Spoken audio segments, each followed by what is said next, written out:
ఉంటున్న ఇంట్లోనే డ్రగ్స్ దందా చేస్తున్న ఓ డాక్టర్ ను టాస్క్ ఫోర్స్ పోలీసులు పట్టుకున్నారు. డ్రగ్స్ కు బానిసిన పీజీ డాక్టర్ జన్పాల్ ఢిల్లీ, బెంగళూరు, గోవా నుంచి ఫ్రెండ్స్ ద్వారా డ్రగ్స్ తెప్పిస్తున్నాడు. వాటితో ముషిరాబాద్ లోని తన ఇంట్లోని వ్యాపారం సాగిస్తున్నారు. పక్కా సమాచారం అందుకున్న ఎస్టీఎఫ్ పోలీసులు దాడి చేసి డాక్టర్ ఇంట్లో నుంచి 6 రకాల డ్రగ్స్ ను స్వాధీనం చేసుకున్నారు. మీ దగ్గర కొద్దిగా గంజాయి డ్రగ్స్ ఉన్నాయని మాకు ఇన్ఫర్మేషన్. మేము సెర్చ్ చేసేటంటే ముందు మీరే ఓపెన్ గా చూపించు. ఉన్నాయి, ఏమేమి ఉన్నాయి బాబు చూపి. ఓజీ ఎంత ఉంది? ఓజీ పౌండ్స్ అంటే 14 గ్రామ్స్. 14 grams sir. ఇదే కదా ఓజీ? అదే OG sir. Ganja, hybrid ganja. Sir అది మరి ఇందులో ఏమో మెత్, ఇంకో ఇదేమో మెత్ సార్. కోకైన్, మెత్ అండ్ కోకైన్ ఉంది సార్. మెత్ సార్. అది MDMA. MDMA sir. Okay. White colour ఇంకొక ఐటమ్ ఉంటుంది సార్. అది కోక్. కోక్ కూడా ఉందా? ఇదేనా? అది కోక్. ఇది కోకా? ఓకే.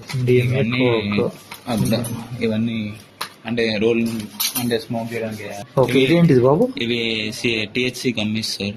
గమ్మీస్ ఏమంటారు వీటిని? THC gummies. THC gummies. ఇవి papers, LSD papers. LSD papers 4, 8, 10. అందులో అవి వేరే సేమ్ ఎల్ఎస్డి పేపర్స్ కానీ డిఫరెంట్. ఎక్కడివి బాబు ఇవన్నీ మరి నీకు? నాకు శరత్, ప్రమోద్ అండ్ సందీప్ అని వాళ్ళు కాంటాక్ట్ సార్. ఇక్కడే వాళ్ళు వాళ్ళకి ఢిల్లీలో కాంటాక్ట్ ఉంటుంది. ఎవరికి ఢిల్లీలో కాంటాక్ట్? శరత్ కి ఢిల్లీలో కాంటాక్ట్. అతను బెంగళూరులో డెడ్ డ్రాప్ వేస్తాడు.